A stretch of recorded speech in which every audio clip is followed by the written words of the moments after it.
નમસ્કાર વિદ્યાર્થી મિત્રો, આજે આપણે કોઈ પ્રકરણની ચર્ચા નથી કરવાના, આજે કોઈ ડિવિઝનની ચર્ચા નથી કરવાના, પણ આપણે જાણીએ છીએ એમ કે 2020માં કોરોનાની જે મહામારી થઈ એમાં સ્કૂલો અને કોલેજો જે બંધ થઈ, એમાં ઓનલાઈન જે શિક્ષણ ચાલુ થયું ત્યારબાદ આપણે જાણીએ છીએ એમ કે અભ્યાસક્રમમાં 70% અભ્યાસક્રમ રાખ્યો અને 30% જે કટ કર્યું, ત્યારબાદ એ થયા બાદ જે પ્રશ્નપત્ર પરિરૂપ આવ્યું છે, તો આજે એ અભ્યાસક્રમ જે બાદ થઈ ગયેલો છે એ સાથેના પ્રશ્નપત્ર પરિરૂપની આજે આપણે ચર્ચા કરીશું. અગાઉના વિડીયોમાં આપણે બોર્ડની જે ગાઈડલાઈન પ્રમાણેનું જે પ્રશ્નપત્ર હતું, પરિરૂપ હતું, એની ચર્ચા કરી જ છે.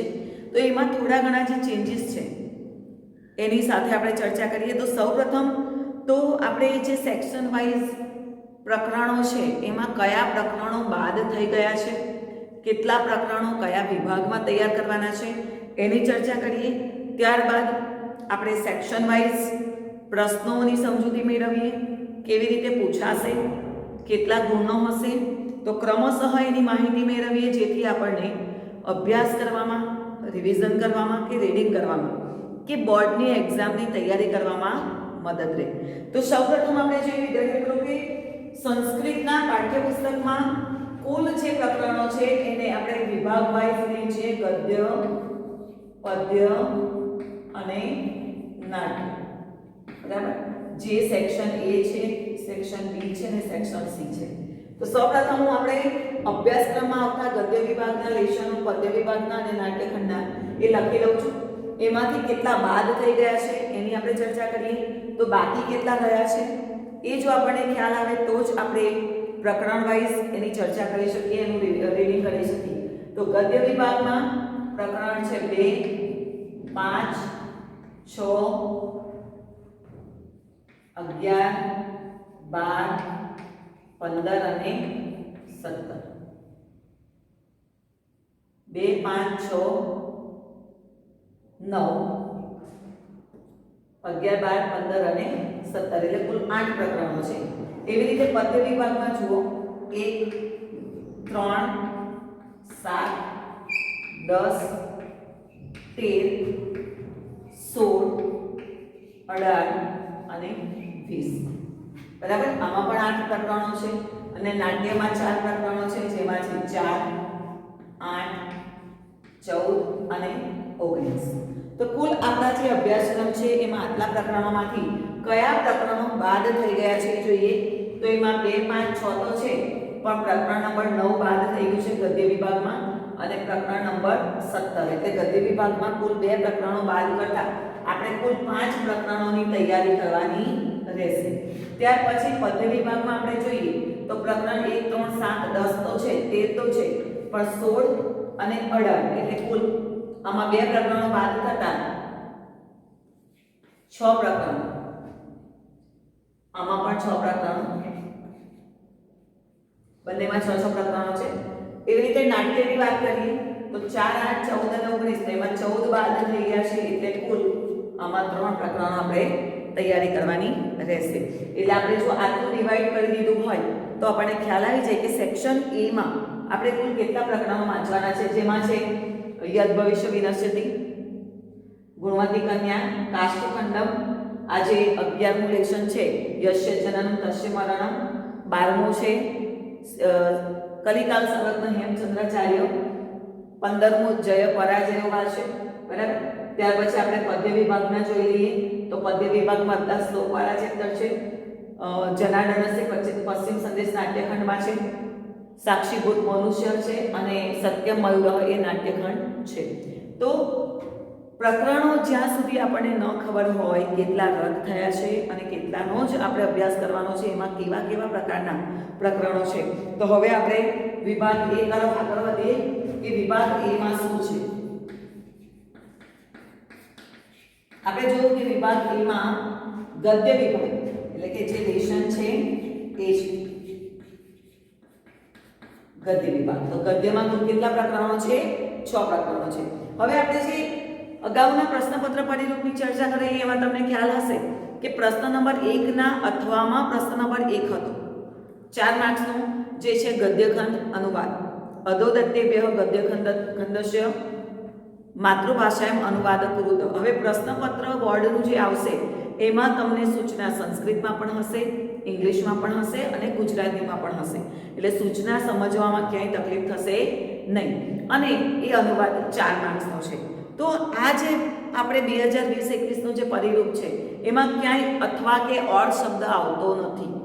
એટલે ખાસ તમારે તકેદારી એ રાખવાની છે વિદ્યાર્થી મિત્રો, ધ્યાન એ રાખવાનું છે કે તમે જે પ્રશ્નનો જવાબ લખો છો એનો પ્રશ્ન ક્રમાંક પ્રશ્નપત્રમાં આપેલો છે એ જ લખાય, બીજો ન લખાય એનું ખાસ ધ્યાન રાખવાનું છે.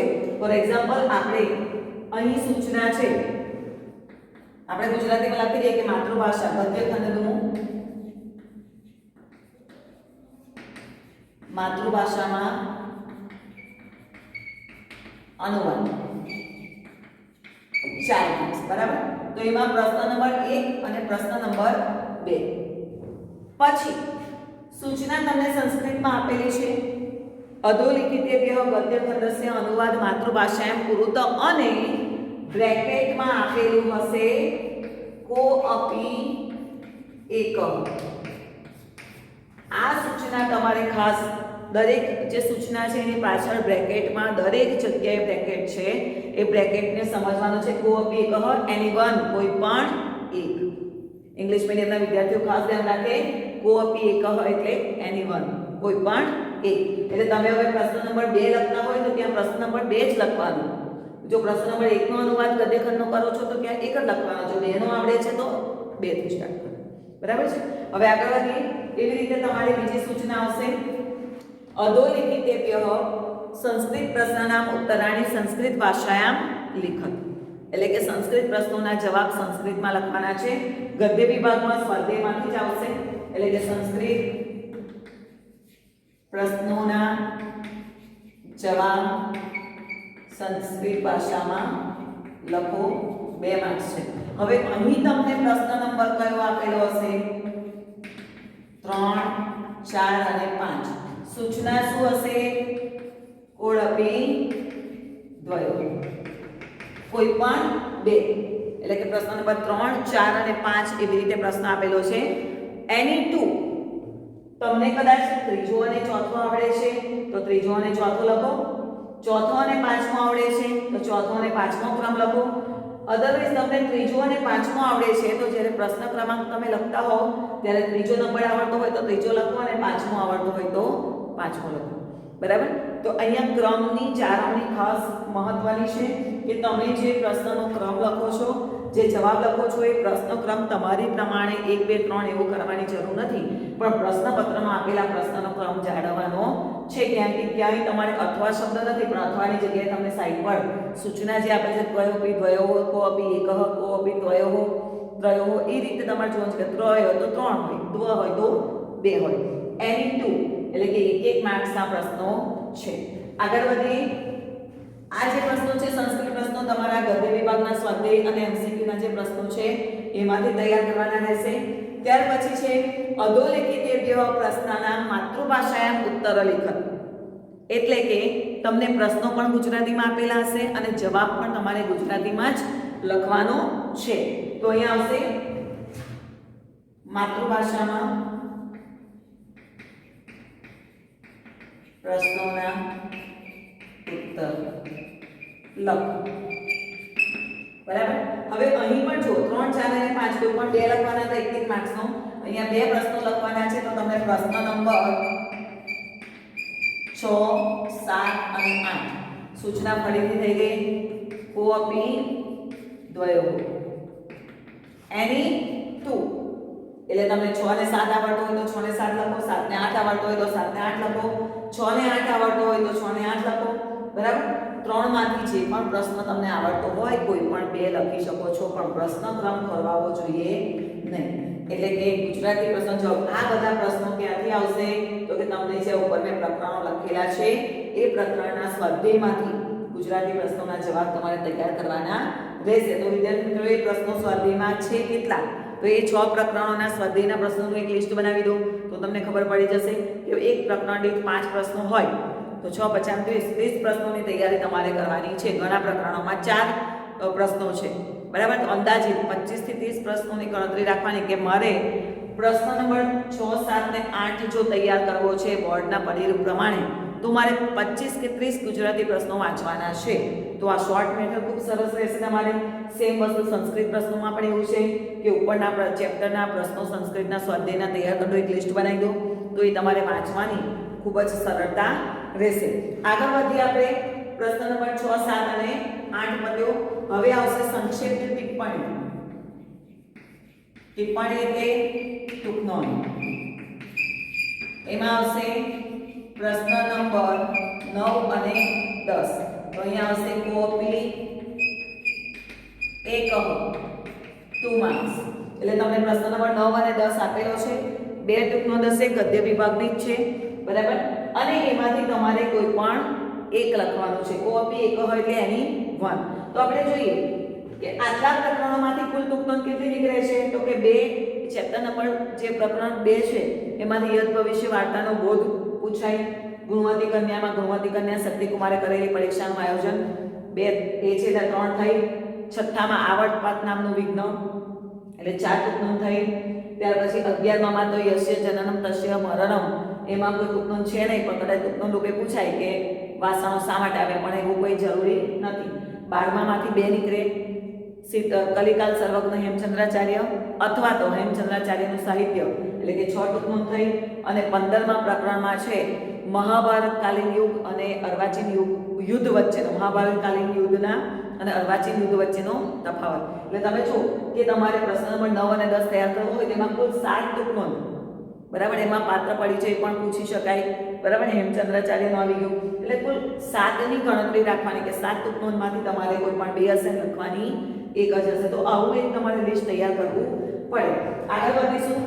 જે રોકડિયા માર્ક્સ જેવું છે અધોલિખિતેભ્યઃ ગદ્ય ખંડસ્ય પઠિત્વા તદંતરમ પ્રશ્નાનામ ઉત્તરાણી સંસ્કૃત ભાષાયામ લિખત. એટલે કે ગદ્ય સમીક્ષા જેને આપણે કહીએ કે પેરેગ્રાફ આપેલો છે એને વાંચી એની નીચે આપેલા ABCD કરીને 4 પ્રશ્નો છે એના જવાબ એક પેરેગ્રાફમાંથી જોઈને જ સંસ્કૃતમાં લખવાના છે. અને આ જે ગદ્યખંડ છે એ પઠિત છે. પઠિત એટલે કે આ ઉપર આપણે જે પ્રકરણો જોયા છે, બરાબર, એ જે ભણેલા છે એ જ પ્રકરણનો કોઈ પેરેગ્રાફ, એ જ લેશનનો પેરેગ્રાફ હશે. અને જે રોકડિયા માર્ક્સ જેવો છે કે જોઈને લખવાનું છે એટલે આવડશે જ, બરાબર. અને ભણેલા છે એટલે એ પણ સરળ માર્ક્સ છે. એટલે લખીશું પ્રશ્ન નંબર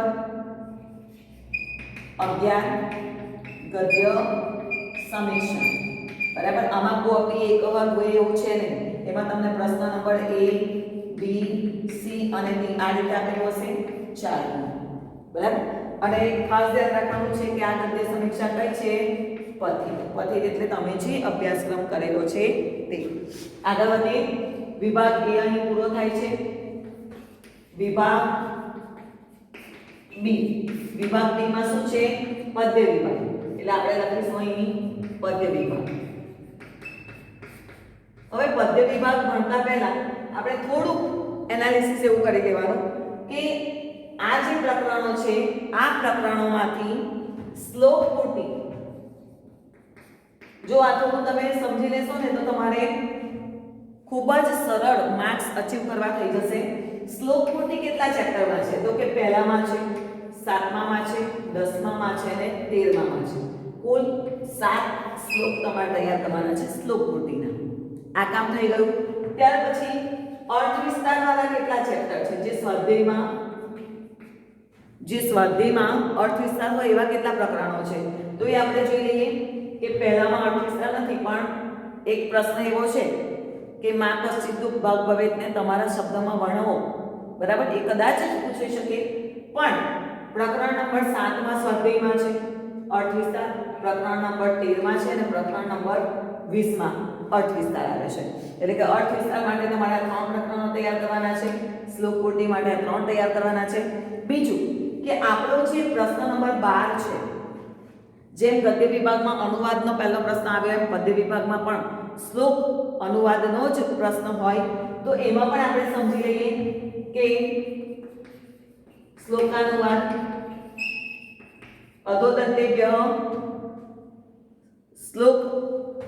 શ્લોકસ્ય માતૃભાષાયામ અનુવાદમ કુરુતમ, એટલે કે આપેલા શ્લોકનો માતૃભાષામાં અનુવાદ કરો. પણ અહીં આપણે ધ્યાન રાખીશું પ્રશ્ન નંબર 11 અને પ્રશ્ન નંબર 12. બરાબર છે. હવે અહીંયા સમજો કે આપણે જો બહુ સરળતાથી તૈયારી કરવી હોય તો શું કરવાનું? તો કે પ્રશ્ન નંબર 11 તમને આ રીતે આપેલો હશે, A અને B, અને અહીંયા કોઈ A B હશે નહીં. તો આ A અને B છે તે શું છે કે બે પંક્તિના બે શ્લોક જે કમ્પલસરી કરવાના છે. અને પ્રશ્ન નંબર 12 માં શું હશે? ચાર પંક્તિનો એક શ્લોક. બરાબર. હવે તમને શ્લોકાનુવાદની સૂચના છે એમાં કોપી એકહ એવું લખેલું હશે. તો કોપી એકહ એટલે કાં તો 11 માના A અને B લખો, કાં તો 12 માનો ચાર પંક્તિ વાળો એક લખો. હવે તમે તૈયાર અનુવાદ માટે કેવી રીતે કરશો? તો ખૂબ સરળ છે. જો તમે જ્યારે શ્લોક પૂર્તિ અને અર્થ વિસ્તાર વાળા ચેપ્ટરોને અલગ કરો છો તો એની સાથે એ ચેપ્ટર પણ જોઈ લો કે કયા ચેપ્ટરમાં ચાર પંક્તિ વાળા શ્લોક છે. બરાબર છે. કયા ચેપ્ટરમાં ચાર પંક્તિ વાળા શ્લોક છે? તો પ્રકરણ નંબર 7, પ્રકરણ નંબર 10, પ્રકરણ નંબર 13 માં એક છે, પ્રકરણ નંબર 20 માં છે. બરાબર. તો એવા શ્લોકોનું લિસ્ટ બનાવી દો. અધરવાઇઝ તમને એવું લાગે કે ના મારે ચાર પંક્તિ વાળા તૈયાર નથી કરવા, તો બબે પંક્તિ વાળા જે ચેપ્ટર છે આખા, બરાબર, જેમ કે પહેલું છે, ત્રીજું છે, બરાબર, એમાં 7મામાં પણ બે પંક્તિ છે, પછી 13મામાં પણ બબે પંક્તિ વાળા છે, 20મામાં પણ બબે પંક્તિ વાળા જેટલા છે એટલા શ્લોકો લખી કાઢો ને એનો અનુવાદ તૈયાર કરી દો. તો આ બે ઓપ્શન છે, બે કન્ડિશન છે. જો તમારે સરળતાથી થોડું અભ્યાસ કરવો હોય તો કે એટલામાંથી તમારે પૂછાશે ને પૂછાશે. તો આ થયું આપણે શ્લોક અનુવાદની વાત આવી. ત્યાર પછી આપણે આગળ વધીએ કે પ્રશ્ન નંબર 13, 14 અને 15. હવે અહીંયા જો આપણે સંસ્કૃત પ્રશ્નો આપ્યા છે. સોરી, અહીંયા આવશે 12 અને 13 બીકોઝ 11 ક્વેશ્ચન આપણે અહીંયા આવી ગયો છે. સેક્શન A માં 11 આવી ગયો છે એટલે અહીંયા આવશે 12 અને 13. હવે આગળનો પ્રશ્ન આપણે જોઈએ તો કે સંસ્કૃત પ્રશ્નોના સંસ્કૃતમાં અનુવાદ કરો. અધોદત્તાના સંસ્કૃત પ્રશ્નના ઉત્તરાણી સંસ્કૃતે લિખતો, એટલે કે સંસ્કૃત પ્રશ્નોના સંસ્કૃતમાં જવાબ. બરાબર છે. તો એમાં પણ પદ્ય વિભાગમાં જે સ્વાધ્યાયમાં છે એટલા પ્રશ્નો એમસીક્યુ સાથેના એક લિસ્ટ બનાવી દો. એટલે તમારે આ પ્રશ્ન નંબર 14, 15 અને 16 આમાં પણ આવશે કોપી દ્વયો. એની 2 માર્ક્સ આવશે 4. કોઈ પણ બે લખવાના છે, 4 માર્ક્સ છે. નેક્સ્ટ ગદ્ય વિભાગ જેવું જ છે. અધોદત્તેભ્ય પ્રશ્નના માતૃભાષાએ ઉત્તર લિખત, એટલે કે ગુજરાતી પ્રશ્નોના જવાબ લખવાના છે. તો આપણે જોઈ લેવાનું કે પ્રકરણ 1 માં ગુજરાતી પ્રશ્નો છે, પ્રકરણ 3 માં નથી, પ્રકરણ 7 માં છે, પ્રકરણ 10 માં છે, પ્રકરણ 13 માં નથી, પ્રકરણ 20 માં છે. તો કયા ચેપ્ટરમાં ગુજરાતી પ્રશ્નો નથી? બરાબર. એ કાઢો, એ સિવાયના લિસ્ટ બનાવી દો તો તમારે 15-20 પ્રશ્નો તૈયાર થશે. તો એના માટે જુઓ માતૃભાષામાં પ્રશ્નોના જવાબ લખો. કોપી દ્વયો એટલે કોઈ પણ બે. 4 માર્ક્સ. પ્રશ્ન નંબર 17, 18, 19 અને 20 અહીં આવશે કોપી ત્રયો 6 માર્ક્સ. અહીં આપણે પદ્ય વિભાગમાં ગુજરાતી પ્રશ્નોના જવાબ કોઈ પણ 3 એટલે કે 4 આપ્યા છે ને કોઈ પણ 3 લખવાના છે. તો અહીં ધ્યાન રાખીશું કે ગદ્ય વિભાગમાં 2 લખવાના છે, જ્યારે અહીંયા 3 લખવાના છે, તમને 4 આપેલા છે. કોપી ત્રયો અને 2 માર્ક્સનો છે એટલે 6 થશે. આગળ વધીએ. ગુજરાતી પ્રશ્નો પદ્ય વિભાગમાં પૂરા થઈ ગયા. ત્યાર પછી આવશે શ્લોક પૂર્તિ. શ્લોક પૂર્તિ કુરુતમ એટલે શ્લોક પૂર્તિ કરો. બરાબર. તો આમાં પણ તમારે ખાસ ધ્યાન રાખો કે 2 શ્લોક પૂરવાના છે એટલે કે તમને 3 શ્લોક આપેલા હશે 21, 22 અને 23 પ્રશ્ન નંબર. હવે જો અહીંયા આપણે શું સમજ્યા કે શ્લોક પૂર્તિમાં કુલ કેટલા શ્લોક તૈયાર કરવાના છે? 7. 7 માંથી પૂછાશે કેટલા? 3. એમાં પણ ડિવાઈડ કરો, 2 પંક્તિવાળા છે, 4 પંક્તિવાળા છે, તો એ પૂછાવાના છે. તો 7 માંથી કોઈ પણ 3 પૂછાશે, લખવાના કોપી થયો એટલે એની 2 4 માર્ક્સ, 2 માર્ક્સનો એક શ્લોક પૂર્તિનો. એટલે કે અહીં ધ્યાન રાખો, દરેક જગ્યાએ તમને ઓપ્શન આપેલા છે, દરેક જગ્યાએ ઓર કરીને નથી આપ્યા, પણ પ્રશ્નના ક્રમમાં સિક્વન્સ મૂકેલો છે. એટલે તમને 21 નંબરનો શ્લોક આવડે છે, 23 નંબરનો આવડે છે તો એ લખો, 22 કે 23 નો આવડે છે તો એ લખો, 22 નો આવડે છે કે 23 21 નો આવડે છે, જે આવડે પણ પ્રશ્ન ક્રમ જવાબો જોઈએ. તો અહીં આપણું સેક્શન એ અને સેક્શન બી પૂરું થાય છે. ત્યાર પછી સેક્શન સી, સેક્શન ડી અને ઈ આ ત્રણની આપણે ચર્ચા કરીએ.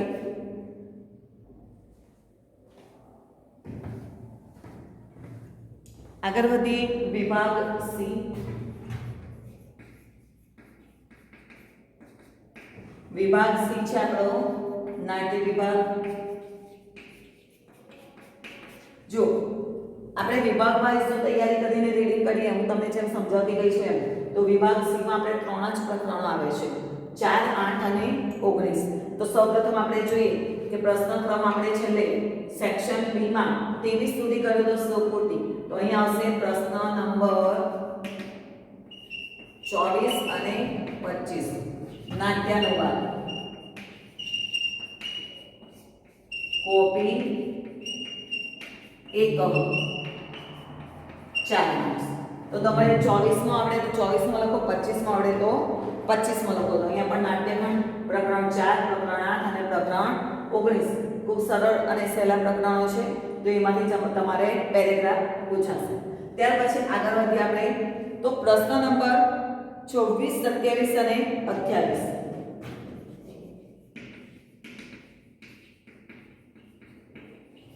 આ આવશે. કહ કસ્મે વદતિ, હુ સેડ હું, કોણ કોને કહે છે, બરાબર. એના જોડકા છે, નાટ્ય વિભાગમાંથી જ આવશે. 26, 27 અને 28 આપેલા છે, પણ એમાં લખવાના તો કોઈ પણ 2 છે. કોપી દ્વયો એટલે કે 3 પાત્રો છે, 3 પાત્રોની યુક્તિઓ છે, એમાંથી તમને જે 2 સાચી આવડે લખો.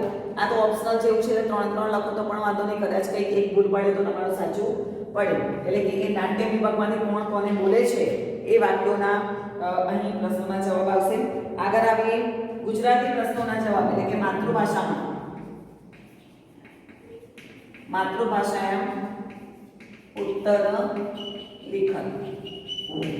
હવે અહીં ધ્યાન રાખો, પ્રકરણ 4, પ્રકરણ 8 અને પ્રકરણ 19 આ ત્રણમાં કુલ કેટલા પ્રશ્નો થાય છે? અગેન આપણે એનું લિસ્ટ બનાવીશું, બરાબર.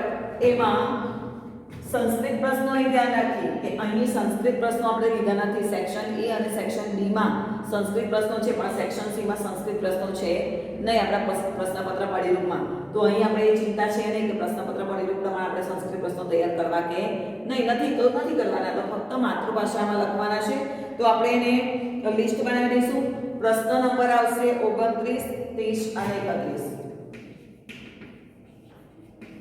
31 અને 31 આવશે. કોપી દ્વયો એની 2 એટલે કે તમને આ ત્રણમાંથી જે પણ 2 આવડે એ લખી કાઢવાના. તો આમાં તમે જો પ્રકરણ નંબર 4 એમાં 3 જ પ્રશ્નો છે, પ્રકરણ 8 માં 5 પ્રશ્નો હશે, પ્રકરણ 19 માં 4-5 પ્રશ્નો જેવા છે, એટલે કુલ 15 જેવા પ્રશ્નો, 10-15 પ્રશ્નો થશે. એમાંથી તમારે 3 પૂછાશે અને એમાં કોઈ પણ 2 લખવાના છે. આગળ વધીએ.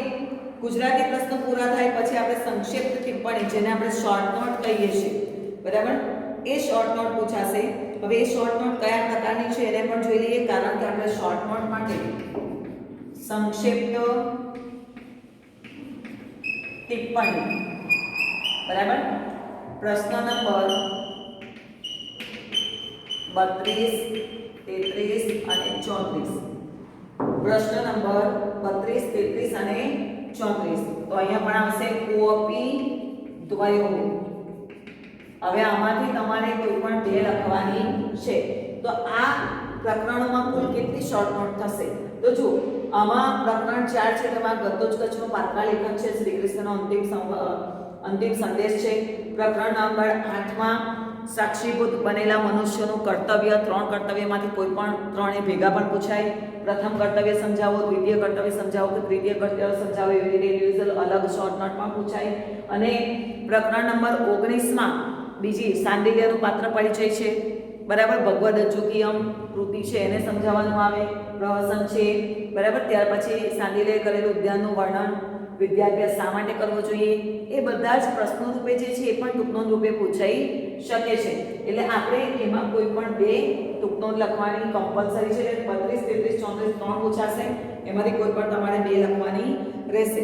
ત્યાર પછી જે મહત્વનો પ્રશ્ન છે કે વિદ્યાર્થીઓને થોડું મૂંઝવનારો પ્રશ્ન છે, જેમાં માર્ક્સ ઘણા બધા જતા રહે છે, એ પ્રશ્ન છે કે સંસ્કૃત વાક્યાનુવાદ, એટલે કે અનુવાદ. ગુજરાતી વાક્ય આપ્યું હોય, ઇંગ્લિશ મીડિયમમાં ઇંગ્લિશ વાક્ય આપ્યું હોય, એને તમારે સંસ્કૃતમાં ટ્રાન્સલેટ કરવાનું છે. તો આ વસ્તુ ક્યાંથી પૂછાશે? તો ફક્ત અને ફક્ત 4, 8 અને 19 આ 3 પ્રકરણના સ્વાધ્યાયમાં જે પ્રશ્નો છે, અથવા તો પ્રકરણ નંબર 19 માં નથી તો એમાંથી નાના વાક્યો લઈને પણ પૂછી શકાય. તો એના માટે સૂચના હશે કોષ્ટક પદાની પ્રયોજ્ય વાક્ય રચય, એટલે કે તમને જે ગુજરાતી વાક્ય આપ્યું છે કે ઇંગ્લિશ વાક્ય આપ્યું છે એની નીચે સંસ્કૃત શબ્દો આપેલા હશે, એનો ઉપયોગ કરીને યોગ્ય વિભક્તિ લગાવીને, યોગ્ય ક્રિયાપદ લગાવીને સંસ્કૃત વાક્ય બનાવવાનું રહેશે. તો એમાં પણ 3 આપેલા છે, કોઈ પણ 2 બનાવવાના છે. અને આમાં તમે 3 આપેલા છે એટલે તમારે વિચારી લેવાનું કે કોઈ પણ 2 લખવાના છે, તો આમાંથી 2 સ્વાધ્યાયના કમ્પલસરી તૈયાર કરવાના. કારણ કે પ્રકરણ 4 માં પણ સંસ્કૃત અનુવાદ છે, પ્રકરણ 8 માં પણ છે સ્વાધ્યાયમાં, પણ 19 માં નથી, બરાબર. તો એ કન્ફ્યુઝન લાગે તો આ બે તમારે 100% 4 વાક્યો એટલે 4 નું 8 વાક્યો તૈયાર કરવાના રહેશે. તો વાક્યાનુવાદ, કોપી, દ્વયો 2 માર્ક્સ અને પ્રશ્ન નંબર આવશે 35, 36 અને 37. તો આ પ્રશ્ન ક્રમને ખાસ આપણે સમજવું અને જાળવવું જરૂરી છે. હવે આપણે જે મહત્વનો વિભાગ છે, વ્યાકરણ વિભાગ, જે રોકડિયા માર્ક્સ જેવો છે એની, અને સેક્શન ઈ જે મિક્સર વિભાગ છે એની ચર્ચા નેક્સ્ટ વિડીયોમાં કરીશું.